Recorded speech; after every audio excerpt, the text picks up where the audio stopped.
नमस्कार, भारत होम्योपैथी के YouTube channel पर आपका स्वागत है। और आज इस वीडियो में हम बात करने वाले हैं क्या स्ट्रेस की वजह से किसी भी व्यक्ति की किडनी फेलियर की ओर जा सकती है, उसे डायलिसिस या किडनी ट्रांसप्लांट जैसी सिचुएशन को फेस करना पड़ सकता है या नहीं। तो वीडियो की शुरुआत करेंगे, लेकिन इससे पहले अगर आप हमारे चैनल पर नए हैं तो सबसे पहले हमारे चैनल को सब्सक्राइब करें, साथ ही किडनी से रिलेटेड नई वीडियोस के अपडेट पाने के लिए बेल आइकन को जरूर दबाएं। तो चलिए वीडियो की शुरुआत करते हैं और समझते हैं क्या स्ट्रेस की वजह से किडनी फेलियर की ओर जा सकती है या नहीं। आप सभी को पता है आजकल स्ट्रेस होना बहुत कॉमन हो चुका है। ऑलमोस्ट भारत की बात करें या वर्ल्ड की भी हम बात करें तो 90% पॉपुलेशन को किसी न किसी बात का स्ट्रेस होता है।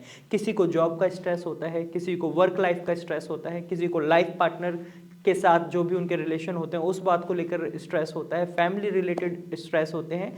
लेकिन स्ट्रेस की वजह से आपकी किडनी भी फेलियर की ओर जा सकती है। मैं आपको बताता हूं कैसे।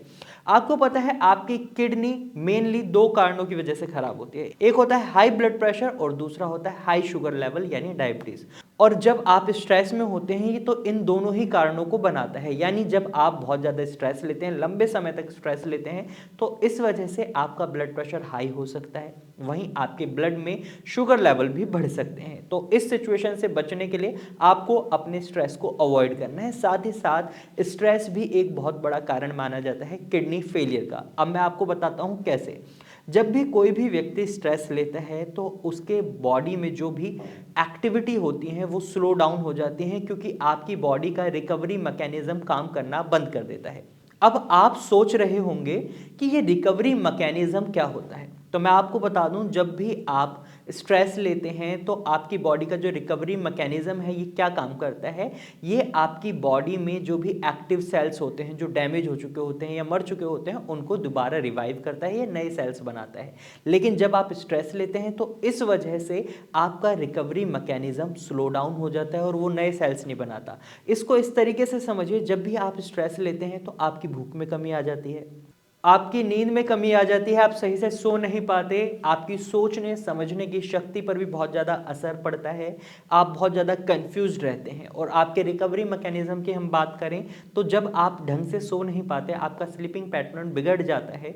तो इस वजह से आपकी बॉडी का जो रिकवरी मैकेनिज्म है, जो मेनली काम करता है रात में जब आप सोते हैं, क्योंकि आपकी बॉडी पूरे दिन काम करती है, थक जाती है, उस दौरान आपकी बॉडी के कई एक्टिव सेल्स डैमेज हो जाते हैं या मर जाते हैं। जब आप रात में सोते हैं तो आपकी बॉडी को टाइम मिलता है रिकवर करने का, और उस समय आपका रिकवरी मैकेनिज्म आपकी बॉडी में नए नए सेल्स जनरेट कर रहा होता है। लेकिन जब आपका स्लीपिंग पैटर्न बिगड़ जाता है तो इस वजह से आपकी बॉडी में नए नए सेल्स नहीं बनते, और लॉस ऑफ एपेटाइट यानी भूख की कमी की वजह से भी आप जब अपने बॉडी में सही से खाना नहीं डालते तो उसको एनर्जी नहीं मिलती, और इसी वजह से आपकी किडनी भी खराब हो सकती है, आपका लीवर भी खराब हो सकता है, और आपकी बॉडी में कई ऐसे केमिकल्स जनरेट होते हैं जिसकी वजह से आपके शरीर में सूजन बन जाती है। आपके लीवर पर, पैनक्रियाज पर, आपकी किडनी पर, किसी भी बॉडी के हिस्से पर सूजन आ सकती है। ये कोई भी डॉक्टर नहीं बता सकता, कोई भी इंसान नहीं बता सकता कि स्ट्रेस की वजह से आपकी बॉडी पर इसका क्या इफेक्ट पड़ेगा। तो इसी वजह से आपको बोला जाता है आपको स्ट्रेस नहीं लेना है। अगर आप किडनी फेलियर के पेशेंट हैं तो आपको इस बात का भी बिल्कुल स्ट्रेस नहीं लेना है कि आपकी बीमारी ठीक नहीं होगी। आपकी बीमारी ठीक हो सकती है, लेकिन आपको भरोसा रखना है डॉक्टर पर कि जहां से भी आप ट्रीटमेंट ले रहे हैं वो सही ट्रीटमेंट है। और अगर आप ट्रीटमेंट लेना चाहते हैं तो आप भारत होम्योपैथी की डॉक्टर की टीम से भी ट्रीटमेंट ले सकते हैं। खैर, ट्रीटमेंट आप कहीं से भी लें, लेकिन मैं आपको यही सलाह दूंगा कि आप होम्योपैथिक ट्रीटमेंट को चूज करें, क्योंकि होम्योपैथिक ट्रीटमेंट के रिजल्ट किडनी की प्रॉब्लम में हमें बहुत अच्छे देखने को मिले हैं। अब सवाल उठता है कि आप कैसे डायग्नोस करेंगे कि आपकी किडनी स्ट्रेस की वजह से ही खराब हो रही है। तो मैं आपको बता दूं कि जब आपका क्रिएटिनिन लेवल नॉर्मल आ रहा है, आपकी रिपोर्ट्स में क्रिएटिनिन बिल्कुल नॉर्मल है, और आपने जब किडनी बायोप्सी कराई है तो वो भी नॉर्मल आई है, या फिर उसमें एमसीडी यानी मिनिमल चेंज डिजीज लिखा हुआ है, यानी थोड़ा बहुत ही आपके शरीर में कुछ दिक्कत हो रही है, किडनी में सूजन हो सकती है, इस तरीके का कुछ लिखा आ रहा है, और आपके यूरिन में प्रोटीन की अमाउंट बहुत ज़्यादा अमाउंट में निकल रही है, और आपका ब्लड प्रेशर हाई बना रहता है, तो इसका मतलब ये है कि आपकी किडनी जो खराब हो रही है, फेलियर की ओर जा रही है, वो स्ट्रेस की वजह से जा रही है। अब आपको इससे बचने के लिए क्या उपाय अपनाने चाहिए, तो ये भी मैं इसी वीडियो में आपको बताऊंगा। आपको कुछ टिप्स को फॉलो करना है जिनकी मदद से आप स्ट्रेस से रिलीफ पा सकते हैं। वो कौन सी टिप्स हैं? सबसे पहले आपको एक्सरसाइज को अपने डे शेड्यूल में इंक्लूड करना है।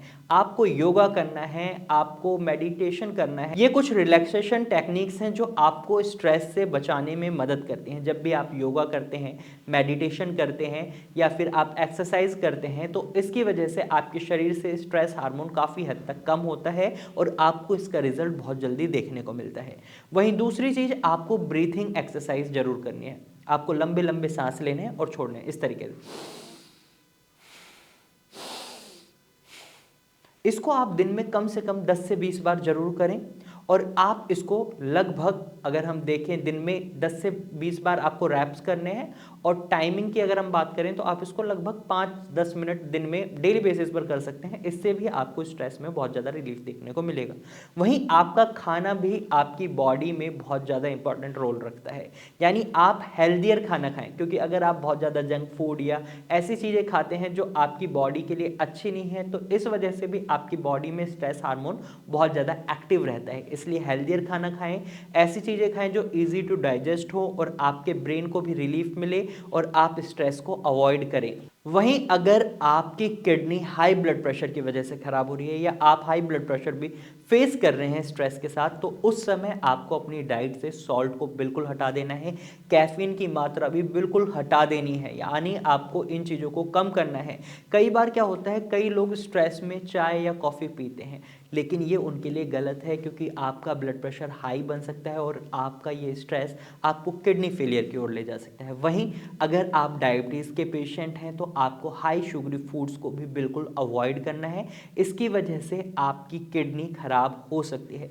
वहीं आपको स्ट्रेस अवॉइड करने के लिए आप ये भी कर सकते हैं कि आप अपनी प्रॉब्लम्स को अपने दोस्तों के साथ शेयर करें, अपने फैमिली मेम्बर्स के साथ शेयर करें, क्योंकि जब तक आप अपनी प्रॉब्लम को शेयर नहीं करेंगे वो आपके दिमाग में घूमती रहेगी और इस वजह से आप बहुत ज़्यादा स्ट्रेस लेंगे और आप किडनी फेलियर की ओर जा सकते हैं। और वहीं इसके साथ साथ अगर आपको लगता है कि आप डांस कर कर अच्छा महसूस करते हैं, आप गाना गाकर अच्छा महसूस करते हैं, आप क्रिकेट खेल कर अच्छा महसूस करते हैं, कोई ना कोई एक ऐसी फन एक्टिविटी होगी आपकी लाइफ में जिसे करने के बाद आपको बहुत अच्छा महसूस होता है, तो आप उस एक्टिविटी को पहचानें और उसको डेली बेसिस पर जरूर करें, क्योंकि जब आप स्ट्रेस से रिलीफ पाएंगे तो आपकी किडनी की रिकवरी भी अच्छी होगी। और अगर आप एक हेल्दियर इंसान हैं, आप हेल्दी हैं, तो ये आपकी हेल्थ को मेंटेन रखने में बहुत ज़्यादा मदद करेगा।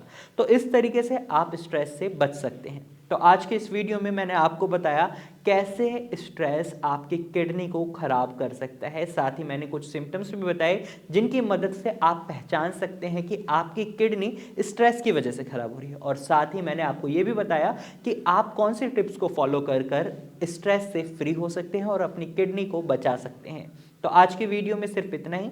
मुझे उम्मीद है ये वीडियो आपको अच्छी लगी होगी। अगर आपको ये वीडियो अच्छी लगी है तो इस वीडियो को लाइक जरूर करिएगा।